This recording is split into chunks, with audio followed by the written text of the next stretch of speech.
Assalamu alaikum wa rahmatullahi wa barakatuh, dear brothers and sisters. Sometimes it feels like Allah breaks a woman. Life storms through her, betrayal, loss, abandonment, humiliation. But in every fracture there is a plan. In Islam, this breaking isn't punishment. It's preparation, a divine reshaping to awaken strength, purpose and clarity that pain alone can unlock. Take Samina from rural Pakistan. She was married off at 16, endured years of silence under emotional abuse, and raised 3 children alone when her husband abandoned her. There was a time she begged to eat. But today, she runs a neighborhood tuition center, teaching 50+ children every week. What broke her became what built her.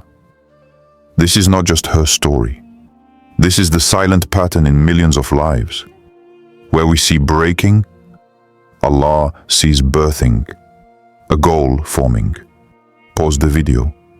If you've ever felt broken by injustice, type "broken but building" in the comments. We'd love to hear your thoughts. Does asking viewers to acknowledge their own struggle feel uplifting, or does it feel too vulnerable? Share your honest take on that. Quranic parallel Qai. Breaking and purpose. In the Quran. Long before Samina, there was Asiya, queen of Egypt, wife of Pharaoh. She lived in a palace built on the bones of slaves. Her husband claimed to be God, but her heart bowed only to Allah. My Lord, build for me near you a house in paradise. Quran 66:11. Asiya was tortured for her belief, beaten, chained, mocked. But in that agony, she prayed not for rescue, but for nearness to Allah. Her breaking was her elevation. And then there was Sumaya, an ordinary woman with an extraordinary soul, the first martyr in Islam. Tied between 2 camels, she refused to renounce her faith. Her body was broken, but her spirit was eternal. Prophet Muhammad called her the mother of the martyrs. Comparison, divine transformation through trials. These women weren't protected from pain. They were transformed through it. What we call breaking, Allah calls a refining. Their dignity wasn't destroyed. It was written into revelation, into paradise, into history. And this is the divine pattern. Allah does not discard the broken. He shapes them into symbols. Reflect. Can extreme trials become your way to gain closeness to Allah? Share in chat what that might look like. Even if you're in the middle of a storm, can you imagine that storm pushing you closer to your Lord? Does this kind of question, imagining closeness to Allah through hardship, feel helpful, or is it too personal? Share your feedback so we can build better reflection spaces together. Contemporary story 2. Refugee strength. Muyassar never imagined she'd raise her children in a refugee camp. She was once a school teacher in Syria. But when war came, she ran, carrying her injured daughter, a handful of photos, and a bag of flour. In Jordan's Zaatari camp, her daughter received basic care. The trauma lingered, but so did faith. Muyassar began cooking to survive, just simple bread at first. Then spice-wrapped rice dishes from home. Then sweets for Eid. Today, her cooking feeds over 40 families in the camp.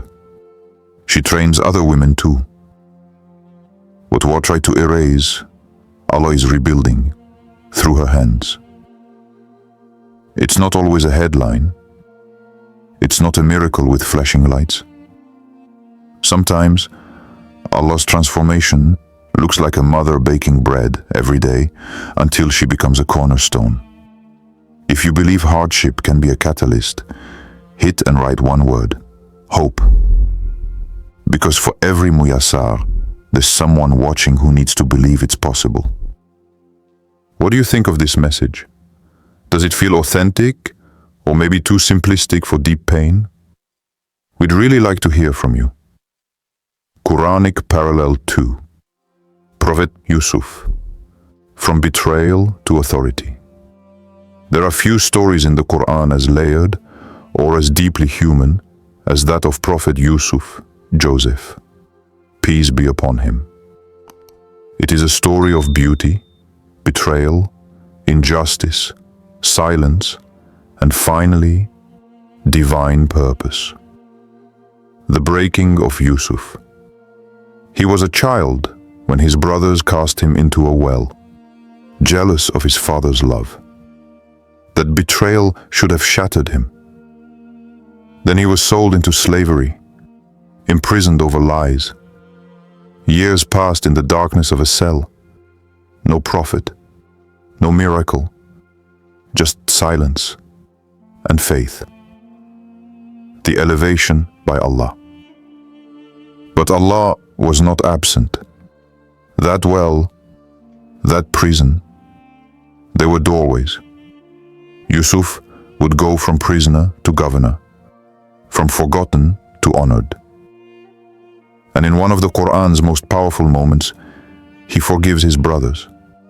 He tells them, "No blame will there be upon you today. Allah will forgive you.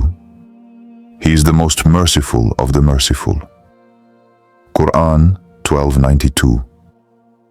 Pattern of patience and purpose.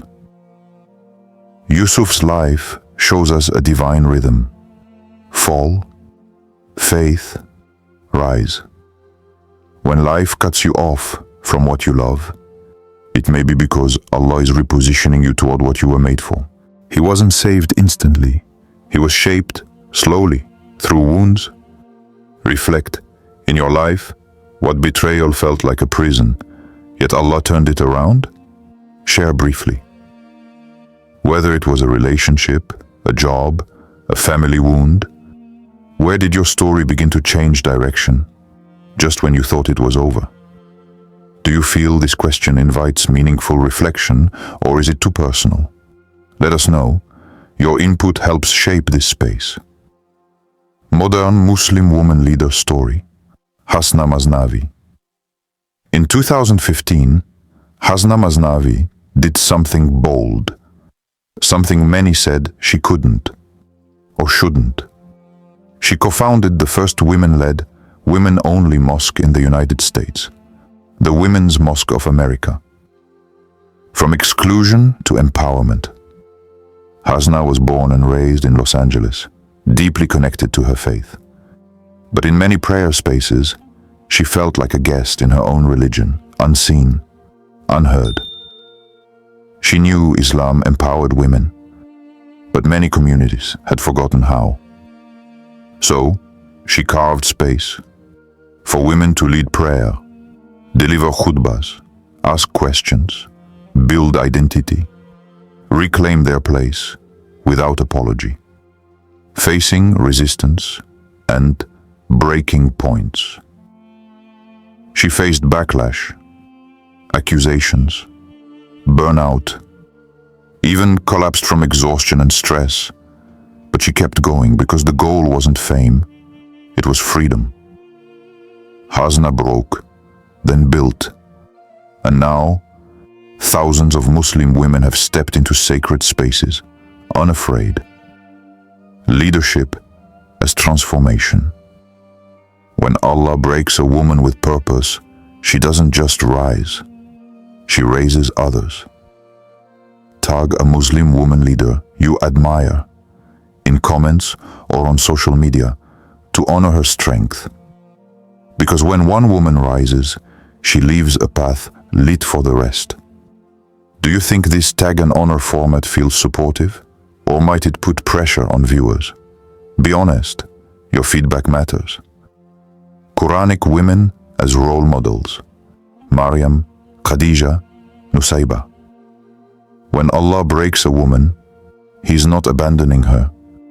He's writing her into legacy.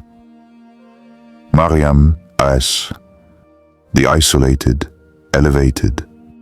Maryam, peace be upon her, the only woman named in the Qur'an, pure, devoted, chosen, and yet accused, isolated, in labor alone. Her pain shook the tree. But from that pain, Allah brought Isa, Jesus, a miracle for generations. Khadija, R.R., the backbone of revelation. Khadija bint Khuwaylid, the first to believe in the message, a businesswoman, a mother, a pillar. When the Prophet was shaken by the first revelation, she wrapped him in faith. Her wealth funded Islam's earliest days. Her strength steadied the messenger of God. Nusayba, Sha'ray, the warrior of Uhud, Nusayba bint Ka'ab. When men fled at Uhud, she stepped forward, armed, fierce, loyal. She fought with 13 wounds and never abandoned the Prophet. She broke, not in fear, but in defense of truth. Transformation in all forms. They weren't broken only by swords or words. Maryam was broken in silence. Khadija in sacrifice. Nusayba in blood. But from their brokenness came legacy, leadership, and love. Write which of these women inspires you most, and why, in one sentence. Your voice matters, and your inspiration tells a story of its own. Is asking for just one sentence helpful and accessible, or does it limit what you want to say? We'd love your feedback. Integration, bridging personal pain to living a purpose. Fatima was 17 when she lost her parents and 2 siblings in a car accident. She was the only one who survived. Grief silenced her. She couldn't eat, couldn't speak, couldn't smile. One night, she opened the Qur'an. Just a few lines, then a few more, then hours passed. From loss to light, within 6 months, she memorized 2 juz. Within a year, 10. Her grief didn't disappear, but her heart changed shape. Today, Fatima teaches tajweed to refugee children in Turkey. Her brokenness didn't vanish. It became direction. Quranic anchor, ease within hardship. Not after hardship, with it, in it, woven through. Ease isn't always relief. Sometimes it's redirection. Allah didn't erase Fatima's pain. He gave it purpose. Narrative flow. Pain. Purpose. Pain leads to questioning. Questioning leads to turning. Turning leads to Allah. And in Allah, new goals emerge, rooted in something deeper than ambition, sincerity. If you've transformed your pain into purpose, type one hashtag. Add broken goal. Your story may be the map someone else needs to start walking again. Do you feel a hashtag like this motivates or feels gimmicky? Be honest. Your insight matters. You've seen it now. The pattern, the proof, the promise. When Allah breaks a woman, it is never for her destruction. It's for her definition. The arc, breaking, transformation, purpose. Pain was not the end for Samina. Her classroom was. It wasn't for Muyassar. Her cooking became community. Fatima's grief became guidance. Hasna's exclusion became leadership. And the Qur'an has told us this all along. Maryam, Khadija, Nusayba, Asya, Sumayya, broken in body, tested in faith, but honored by Allah and remembered by history. the divine pattern. Allah breaks what He intends to rebuild stronger. He tests those He intends to trust. He empties so He can fill. And if you are in the middle of the breaking, hold on. You may be standing on the edge of your mission. Share this video or comment. Name a woman in your life who turned her trial into a mission. Your mother, your sister, your teacher, your friend. Honor her. Speak her name. Let the world know what rebuilding looks like. We'd love to hear from you. Is this final invitation inclusive and empowering? Or does it need to be more personal, more gentle? Your feedback shapes what comes next. What broke you might be exactly what builds the next part of your story. If this video was helpful to you, please share it with your loved ones and leave a comment to tell me what you learned. Your support helps a lot to spread the message and grow this community. Barakallahu fikum.